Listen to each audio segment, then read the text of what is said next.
she can assume that I'm doing my job and actually read my materials ahead of time.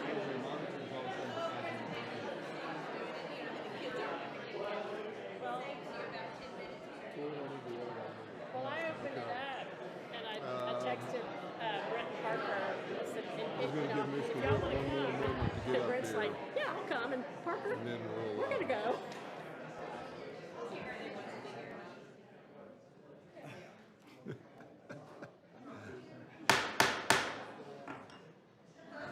Oh, yeah, they're there.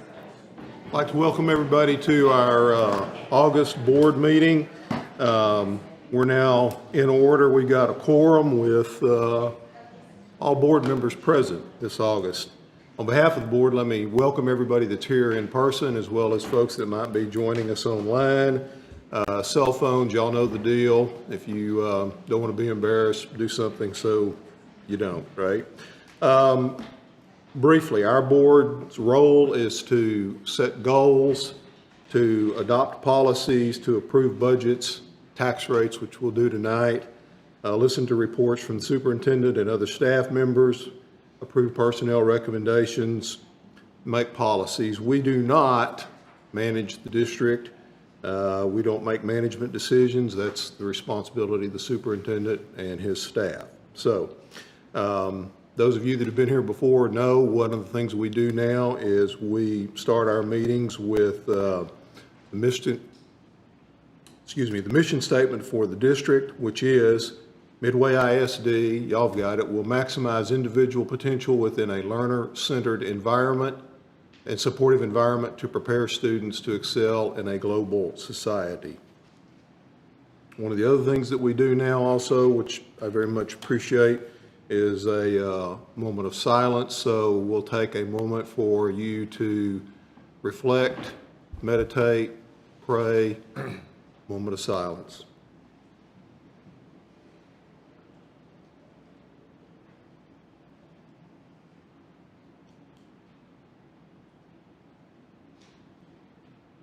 Thank you.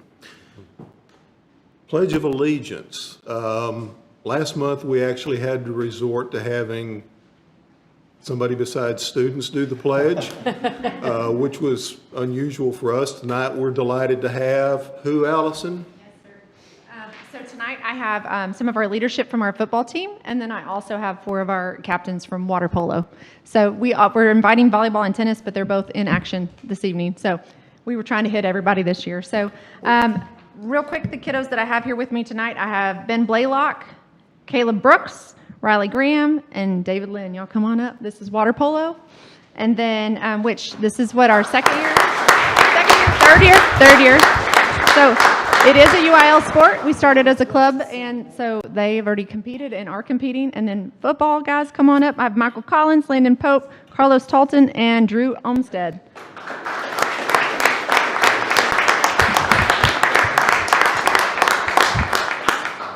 And football's in action Thursday night with the scrimmage. Water polo, y'all are Saturday, right? Tournament, yes? And Round Rock, right? Okay, so they're going to lead us in our pledge tonight. So if you'll join us and stand for the pledge. I pledge allegiance to the flag of the United States of America and to the republic for which it stands, one nation, under God, indivisible, with liberty and justice for all. Thank you all. Great job, guys. Good job. Yes. Good luck.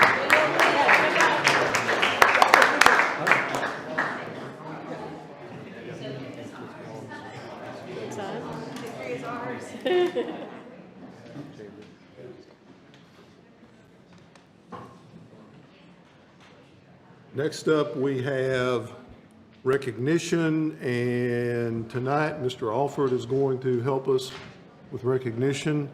And first up, state solo and ensemble, Daryl Umhofer. Good evening. Each year, the UIL, University Interscholastic League, hosts and has their solo and ensemble contests that take place in February. Students who receive a Division I rating in February are allowed the opportunity to perform at the state solo and ensemble contest over Memorial Weekend. Each judge at the state contest is usually a college or professor or above, so it's quite a challenge to get a rating at that contest. And each judge is given the opportunity to pick one or two outstanding soloists from the over 100 that they will hear each day for 3 days in a row. This year, Midway High School has 2 outstanding soloists from the Texas State Solo and Ensemble Contest. So when I call your name, come on up. Madeline Denman for a vocal solo.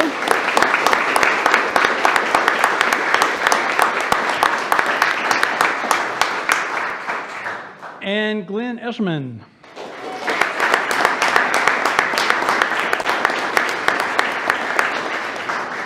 He had a violin. No, stay. You get to stay. Come back. Yeah. I'd also like to recognize our high school choir directors, Jeff and Jennifer Rice, and Caleb Overstreet. You can come on up.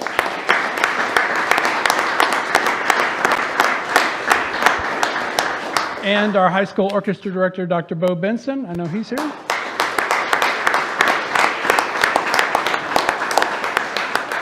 So obviously, to receive an outstanding soloist, you would have gotten a Division I or the gold medal at Texas State Solo and Ensemble Contest, which is 2% of those who enter the entire contest. So congratulations one more time to these fine girls.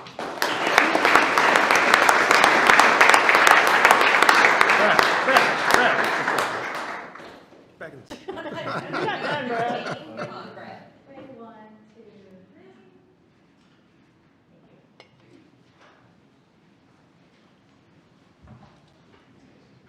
Next up, we have Jess Wheeler, who's going to present on our National Certificate for STEM Excellence at Park Hill. So tonight, we get to recognize Park Hill Elementary for successfully completing all criteria to earn the National Certificate for STEM Excellence from the National Institute for STEM Education. This campus certification recognizes schools for supporting teachers, understanding and use of high-impact, evidence-based STEM instructional strategies. We have the following teachers here tonight that we'd like to recognize for all their efforts and hard work towards earning this national certification. When you hear your name, please come to the front. Tammy Johnston.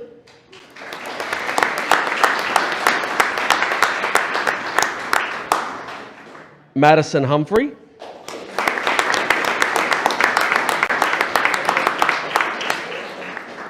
Wendy Singletary.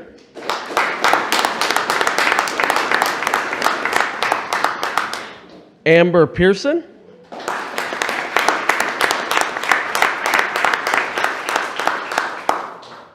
Kayla Kubitsa.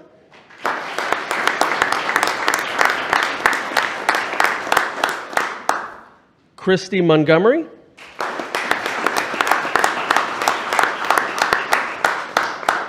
Tammy Smith.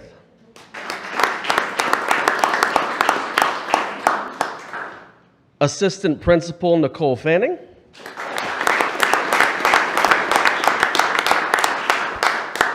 And their principal, Dr. Chelsea Lippy.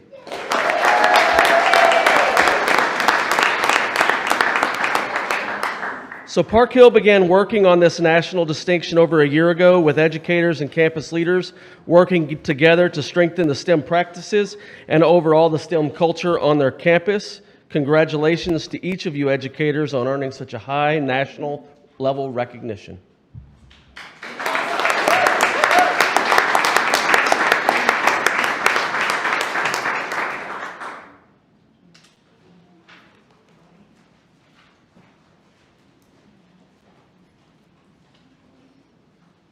All right, and next up, we have the Educational Results Partnerships Honor Roll, Dr. Odejima. Thank you. 3 Midway schools have been named to the Educational Results Partnership 2023 Honor Roll list of top performing schools in Texas. So if you'll come up when I call your school and principal's name, Midway High School with Principal Allison Smith, come on up. Hewitt Elementary and Principal Christy Watley.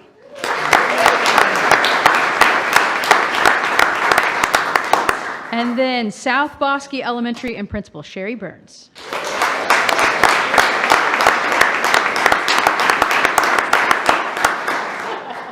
These campuses are among the top 12% of all eligible schools in the state, recognized for high performance in closing achievement gaps and improving outcomes, particularly amongst higher poverty and historically disadvantaged student populations. So we are very proud of these awards. Congratulations.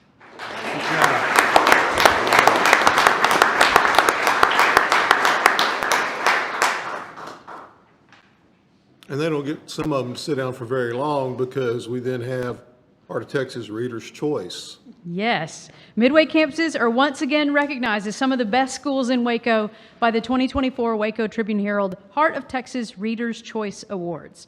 Our campuses won first place in the public middle school and high school categories and secured 2 of the top 3 elementary spots. For Best Public Elementary School, Chapel Park Elementary and South Bosque Elementary were voted as favorites with principals Kim Hawkins and Sherry Burns. Come on up, ladies.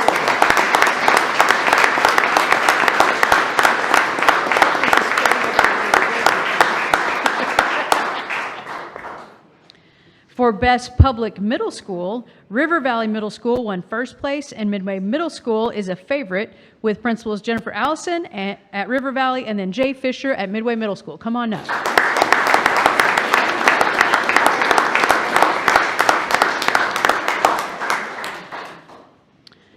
And then finally, for the Best Public High School, Midway High School won first place with Principal Allison Smith.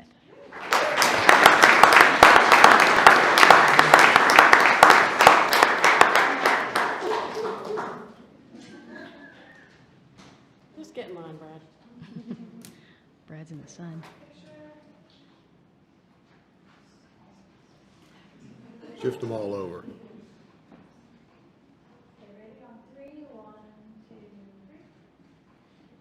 Congratulations.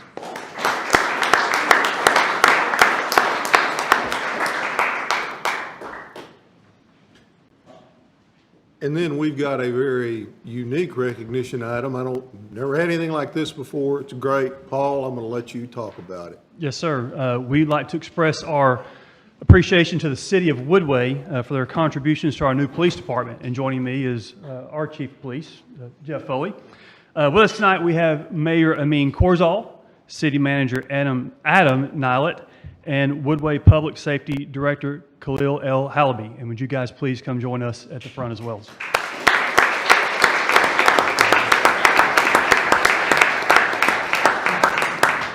The City of Woodway donated 3 police vehicles to the Midway Police Department, which helped ensure the department met all the necessary required certification by the Texas Commission on Law Enforcement so we could have our police department established for the 24-25 school year. So thank you to the City of Woodway and to great leaders like Mayor Korzal, City Manager Adam Nilet, and Chief L. Halaby for your contributions to help our police department get off the ground. If you would please join me in thanking them.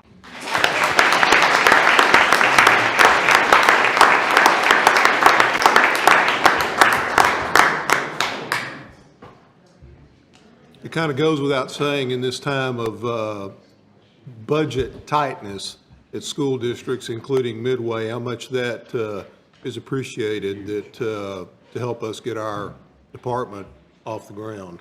So, and as that one was unique, I know this one is also unique. We've never in the history of Midway had a board member earn this recognition. Yes, Dr. sir. Allen. Thank you, President Russick. I'd like to take a moment to recognize our Board Secretary, Pam Watts.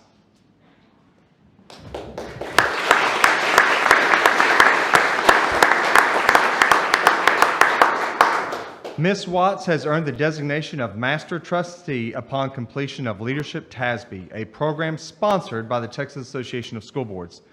Participants who complete all required elements of the Advanced Educational and Leadership Training Study Program earn a Master Trustee status, the highest designation designated by TASB. There are about 1,000 trustees in the state of Texas who have this designation, and Ms. Watts is one of those and has already been using some of what she learned to speak to our state representatives as early as Monday. And so thank you for continuing to do the great work you do, not only leading public schools here in Midway, but for the state of Texas.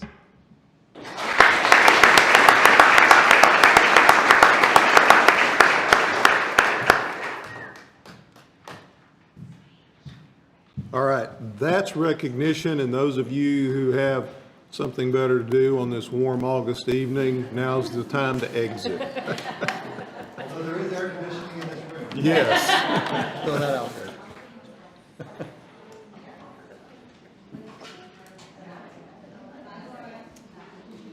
I've not wear it sometimes, and I can do it at night. So have I gotten a bad reputation for Apparently. That was to suggest so. Well, I believe my final meeting in this pretty much. yeah. Yeah. Well, you haven't gotten to know. All mics are hot mics. There you go, exactly. Oh, yeah. Okay, information items. We have a number of information items on the agenda, and we'll take a pause here and see if anybody's got any questions or wants to have any discussion on any of those information items. Oh, the item B under information items, I had a couple of campus improvement plan questions. Okay. Yes, ma'am. I noticed on page 12, it says PTA mentions campus and district PTAs. Last I heard, our district or council PTA has disbanded. Has it been reinstated? No, ma'am. I have had some feedback on occasion from the state PTA executive director, and apparently they're very sad about that. We are not a big district, but I think we're big enough for 11 PTAs to fall under a district PTA, and I didn't know if there was any follow-up needed from the board or anything we could be doing to help support that reinstatement. We'll just need to talk about it as a group to figure out what happened to it and what it might take to re-energize it. As luck would have it, I just happened to run into Erin Hesser Martinez at the grocery store today and mentioned that to her, and she said she would love to come back and get involved with Midway in some fashion and to follow up with her. So if we can start that conversation. And then, let's see, under other committees, will we be creating a committee to review cell phone policy? Is that going to be included as a priority to support our other objectives? Yes, it will. Okay.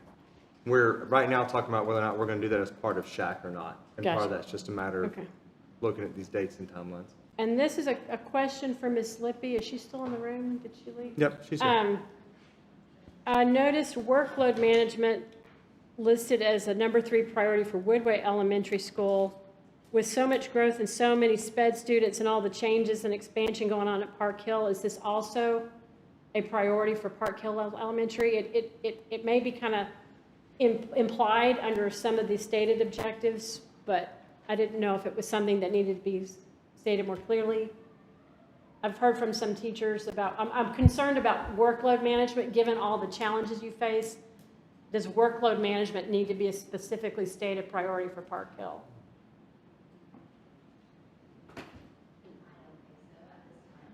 Okay. What I would say is that that's a priority of ours at the district level. Okay. You can walk into my conference room right now and you'll see written on the Okay. whiteboard. So we're all kind of collaborating on that. Okay. And others have just articulated that I differently. noticed it was mentioned for one and not for another, and I Yeah. just wanted to bring up the question. So that answers it. That's all I had. Thank you. Thank you, Pam. My question is real quick, just about the 2 policies that were listed there. Are those things we're going to approve next month, or are these just? Yes, all Okay. of this is first read, every single bit of this. That's why it's in information items. Sure. I didn't have specific questions about them. I didn't see them to be approved, so I was just making sure that No, was the sir. case. They're for y'all to get a look at, so if you have any questions between now and September, we can talk about I'll those. see what I can do. Yes, sir. Seems easier to deal with on the front end than before we get some. Yeah. Anyway. Very good. Presentation items. We missed you last month, Mr. Brooks. Were you in Scotland also? Scotland, no, not quite. Okay, okay. Fair enough. Monthly finance report.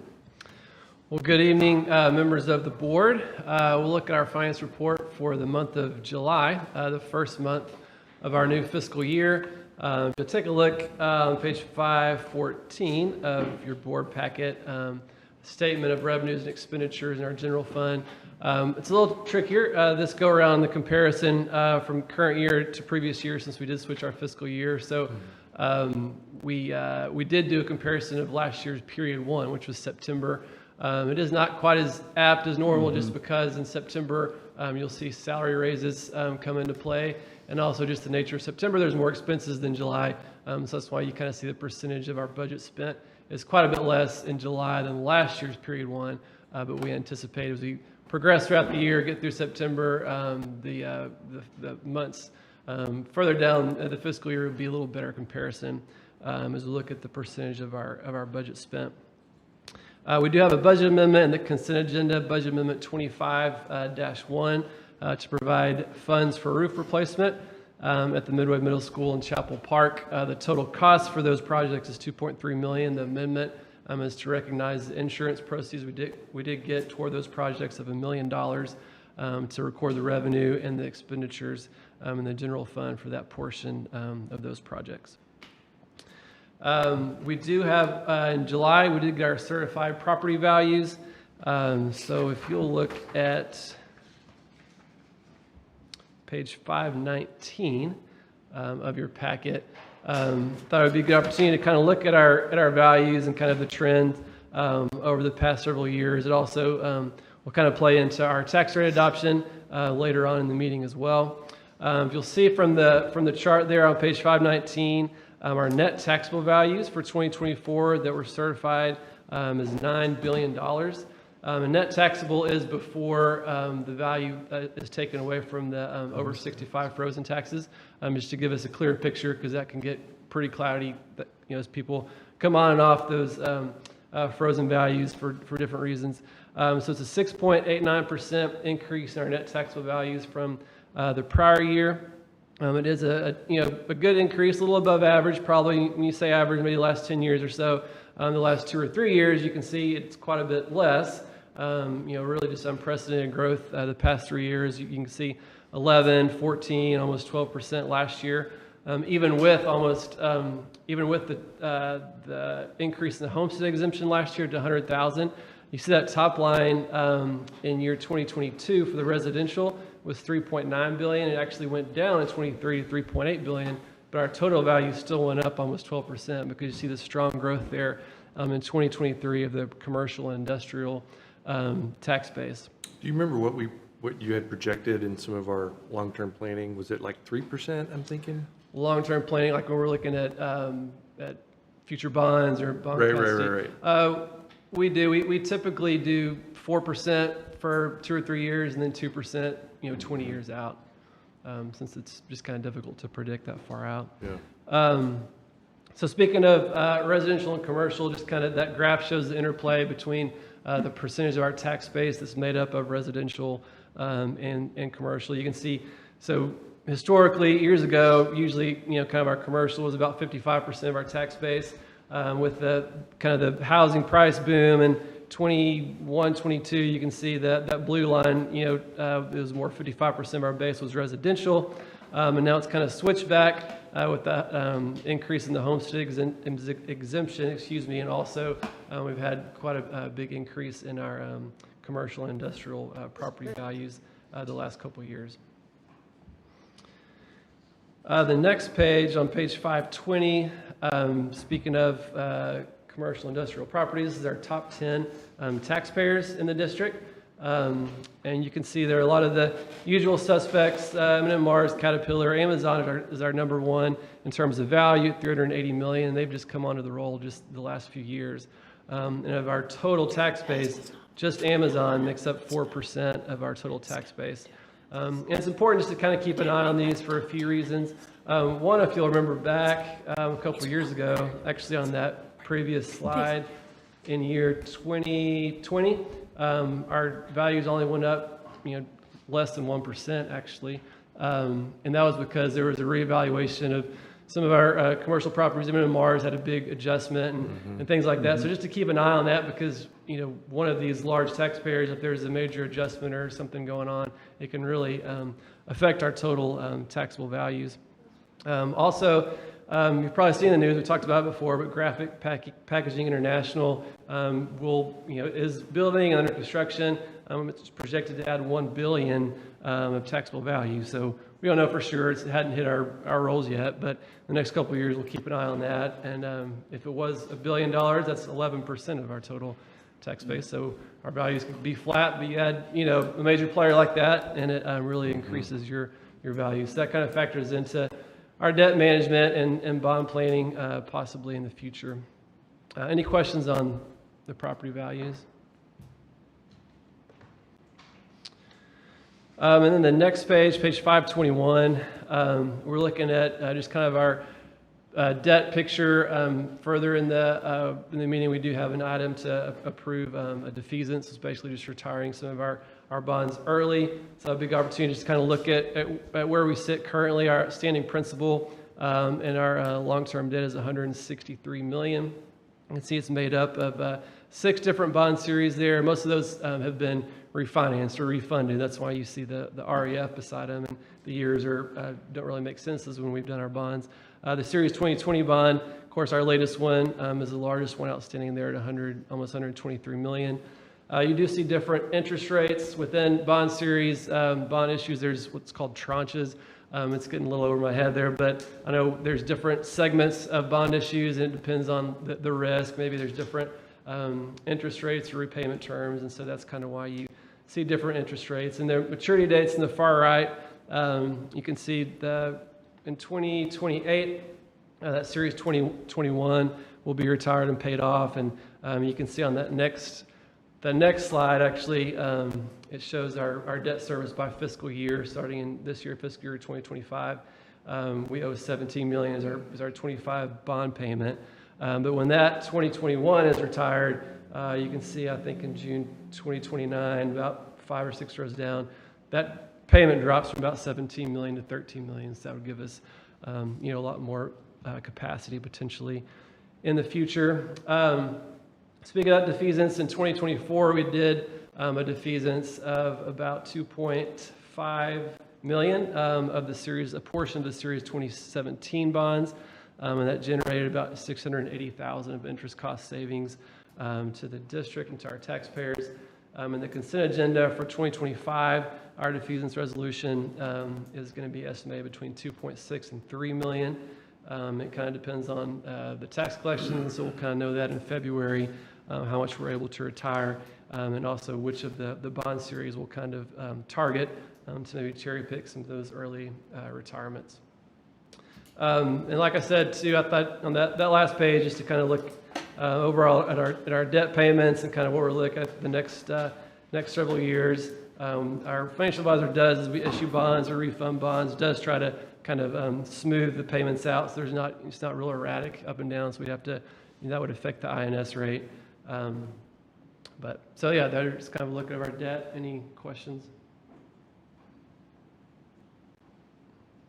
No, I find this helpful to see on occasion, so I know why we're seeing it tonight, but thank you. It reminds me how much we do have in debt, and we're all aware of that, how conscientious of the money we spend. Well, Wesley, question on the, back on the roof project right now that we're looking at. I know we got, the budget amendment is really just to account for the insurance that was coming in. Is the balance of that, are we paying that with bond funds? Oh, Are we sorry, paying I that forgot with to mention, operating? yes, it's out of bond funds. Okay, I thought that was the case. Yes, sir. Okay, that's good.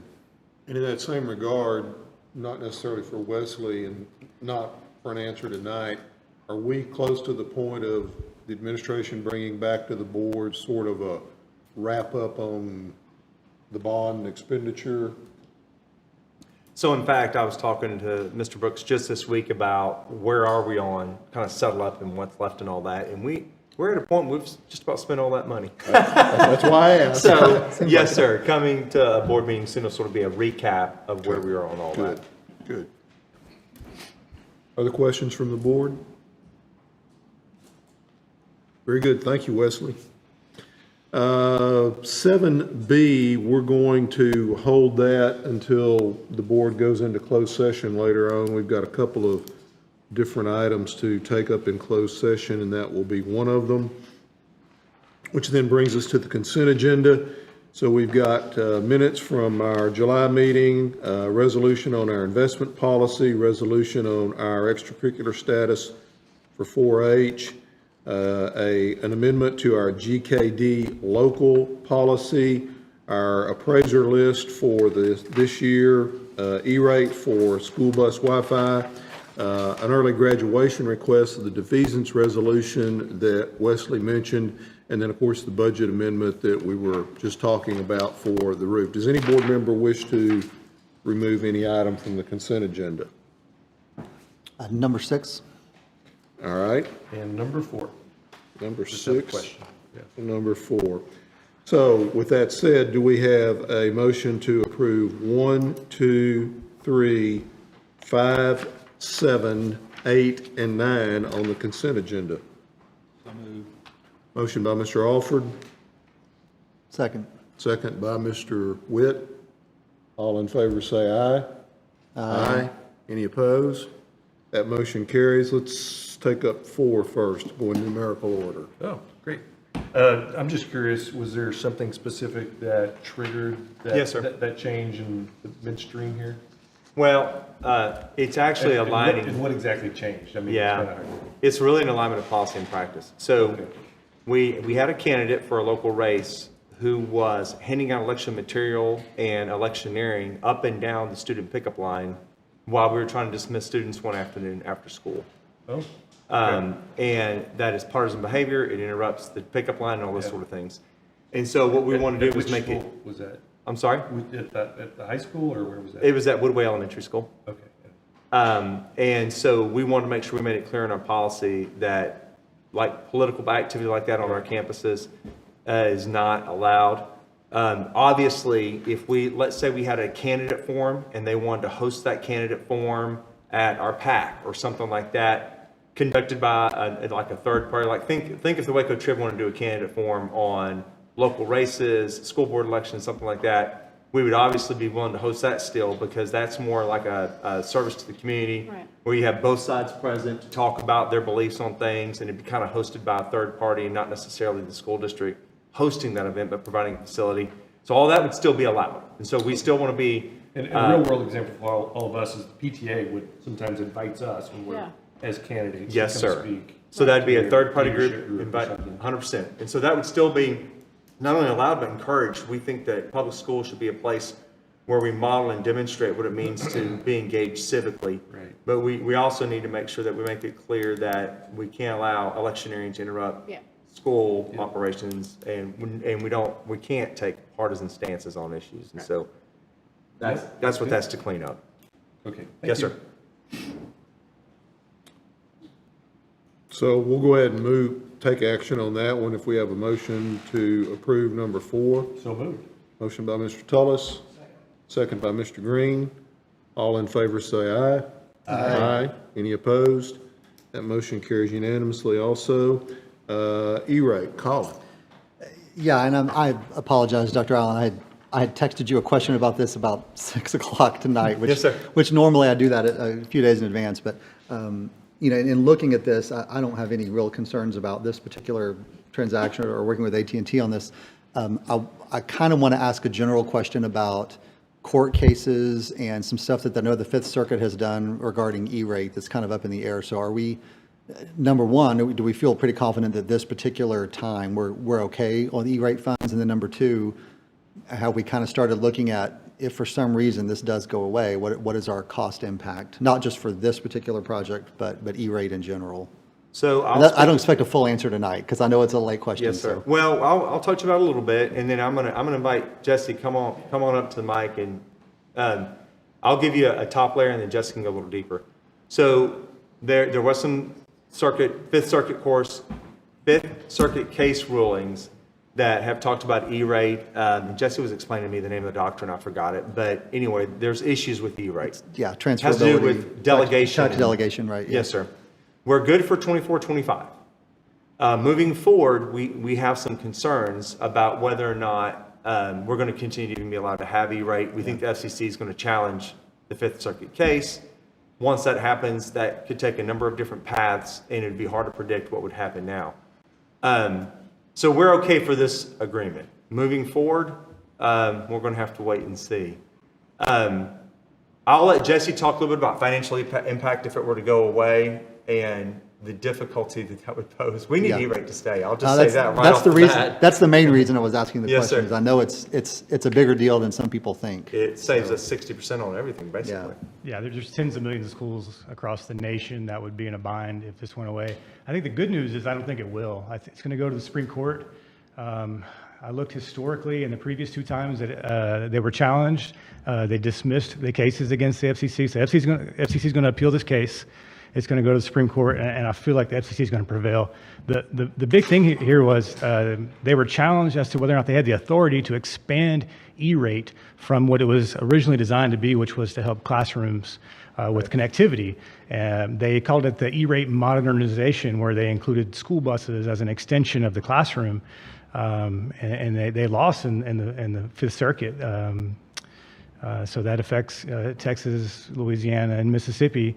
They could do three things. They could either say that we're not going to do anything at all. It could stand.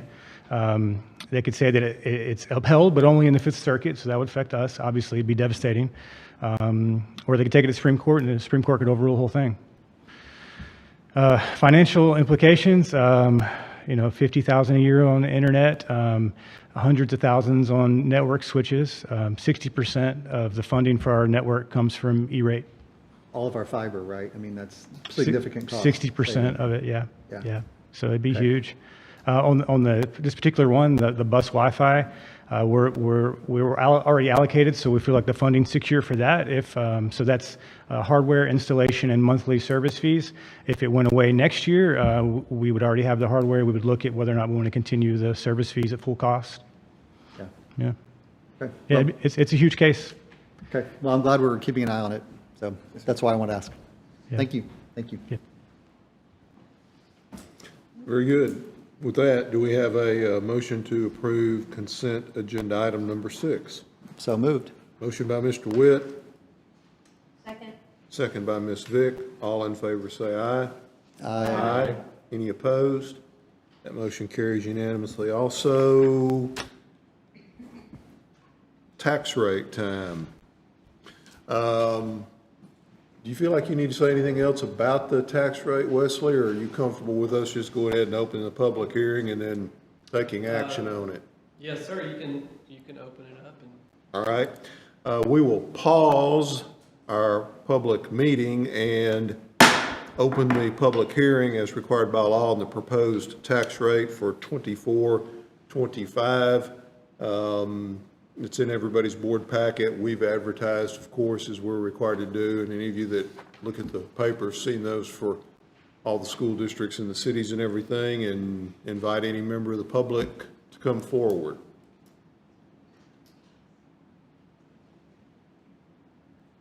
Or you could be an employee of the district and still come forward too. That'd be all right too. That's the public. Not hearing from any member of the public, we will close the public hearing and resume our public meeting and adoption of the tax rate for 24-25. Y'all need to hear from the administration on this, or do we have a motion to approve as presented? It's safe to say this is a very slight reduction. Yes, sir. Okay. That's the way I read it. Motion by Mr. Green, Second. second by Ms. Watts. Any further discussion or questions? Hearing none, all in favor say aye. Aye. Any opposed? That motion carries unanimously. Thank you. Consideration of personnel. I know we need to go into closed session on that. We don't have any other personnel items to take up other than the contract abandonment, right? Other than contract abandonment, no, sir. All right. Unfortunately, the board is familiar with this now. Somebody told me when I came in, it's the first week of school, and within the first week of school, we've already got one. It's there in the board packet. I will entertain a motion if anybody wants to make a motion. You got the language there. As y'all also will recall, it requires very specific wording, thus it's in the board package. I want to ask my question first. So I know, Mr. Fisher's here. How many students are impacted by Ms. Roberts' decision to leave and abandon those students? Difficult question to answer because it is a self-contained sped class. Okay. So it's a smaller class, but I think her impact goes beyond just that small group of kids because a lot of those kids are sent out into general ed classrooms. And so she supports them in those general ed classrooms as well. That's a great observation. Thank you. So it kind of goes beyond just that small group and self-contained. It's a lot of those general ed classrooms. Okay. I appreciate your question, Colin. Always going to ask that. Because I I think it's important to keep the focus on, you What's know, the impact on someone students? leaves, it's not, that didn't offend me at all by leaving personally, but it's the impact on the students that matters. So Yep. I will always ask that question, unless one of you beats me to it. With the, Something like ask it again. well, and being that we've had this situation a few times, are we doing anything on the front end to let teachers know when they get under, I mean, that this is part of the process? I mean, it's probably something we all avoid talking about when we hire someone new, because we're in the honeymoon phase, but I didn't know So how we're making that. kind of in the old days, you could take it for granted Yeah. that people were going to fulfill their contracts. We're now, and when we onboard folks and when we talk to our staff, much more clear about potential consequences. And then in addition to that, when someone tells us they're going to abandon contract, we make it very clear to them on the front end. Yeah. Even to the point where we've had folks who've said, if I resign, are you going to take us for contract abandonment? And we'll answer that question when they ask. Yes, sir. So they're becoming more and more conscious of this. Let me hasten to add, though, as I understand it, the district's position has not changed. The administration is not ever going to bring somebody for contract abandonment potential action by the board when they have significant reasons that drive the circumstances, and they work with us to try to time it so that we can put somebody in place, right? I mean, these are the ones that don't fit either of those niches. Understood. Yes, sir. So, with that said, we're back to, I will entertain a motion if any board member wants to make one. I'll make a motion, and I'll read it from the page. I move that we issue a finding in accordance with Texas Education Code, Section 21.210C2, and 19 Texas Administrative Code, Section 249.14J, that good cause did not exist for Nicole Roberts to abandon her employment contract with Midway ISD, and her actions failed to comply with Texas Education Code provisions regarding resignations. Thank you, Mr. Witt. Motion by Mr. Witt. Is there a second? Second. Second by Ms. Vick. Further questions or discussion? Hearing none, all in favor say aye. Aye. Any opposed? That motion carries unanimously. Y'all know this is a two-step process. With that, I move that we authorize the superintendent to send a letter to the Texas Education Agency seeking sanctions against Nicole Roberts' educator certification for abandonment of her teacher contract with Midway ISD. Is there a second to that motion? I second it. Second by Mr. Tullis. Any discussion or questions? Hearing none, all in favor say aye. Aye. Any opposed? That motion carries unanimously. Hopefully, we won't have to do that again, certainly not anytime soon. This is not the fun part of this job. Nope, it's not, But I very much appreciate Mr. Witt's question and expect him to always ask it, because the focus is, always should be, how does this impact our students? Well, and I would even say if a teacher's contemplating this, the teacher should ask themselves, how many students are going to be affected when they decide to leave in the middle of the year for what may not be a very good reason? Or leave at the start of the year. There, even a week. Yeah. I realize the kind of amount of competition that we're fighting to get them here, but once they've made that commitment, I hope this will help everyone understand the seriousness of what's involved here. Yeah. Oh, and in that same regard, Pam, one of the things that I feel very important about is, in my view, the folks that are our principals and our assistant principals, our teachers, they are professional educators. As professionals, you've got a certain standard of conduct, which includes fulfilling your obligations. So, Superintendent's Communications? I have a few things I'll mention, Mr. Russick. I went and talked to Ms. Smith today, our PIMS coordinator, and as of today, we're about 8,760 students strong. Okay. And so, just to give you like a number, a high-level number on that, we have had a very good start to the school year in communication with our principals. There's been a lot of optimism. In fact, I was talking to somebody just today, and for the life of me, I can't remember who it was, but what they talked about is just the upbeat feeling on our campuses. And even it feeling a little more optimistic this year than even it was last year. And so we feel like we've had a really smooth start overall, and I'm really excited about that. The one thing that I would mention is that 99.9% of our students are doing very well, and they're having a good start to school also. But we are approaching September, and in September is Suicide Awareness Month, Suicide Prevention Awareness Month, and it is September for a reason. And it is because the students come back and they begin to face the stress of just being in our schools, from making the team to not making the team, to the demands of coursework, to being around friends they haven't been around a long time. I don't know, the movie Grease, right? Summer Love, it comes to an end. Like all these things begin to happen in the life of our young people, and they have different degrees of resilience and different degrees of mental health, and they're facing different types of challenges. And so I just think it's a good reminder for all of us to not let what's been a good start to the school year become a bad one.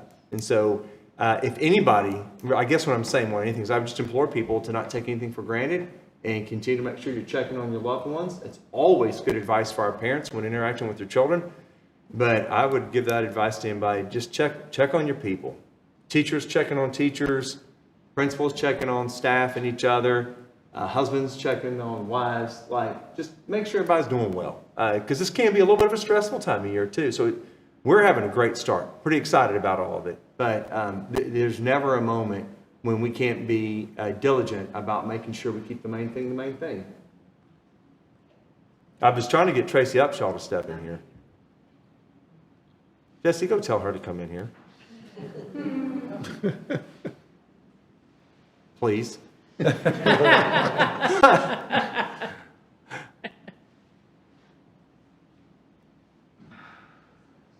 Sometimes we can be direct when we check on our Yeah. people. So speaking of bright and shining rays in the district, y'all, we have a lot of people who work for us, and you know I care about all of them, but every day I walk in the building, and Tracy's here or going to be here soon. She always has something uplifting to say to me. She's such an encouragement to my faith. One night we were at a game, Brad, and we didn't have anybody sing the anthem because some kid got sick. She grabbed a mic and sang the national anthem. I'm telling you, in the constellation of stars, she shines bright, and today is her birthday, and I wanted you to know that.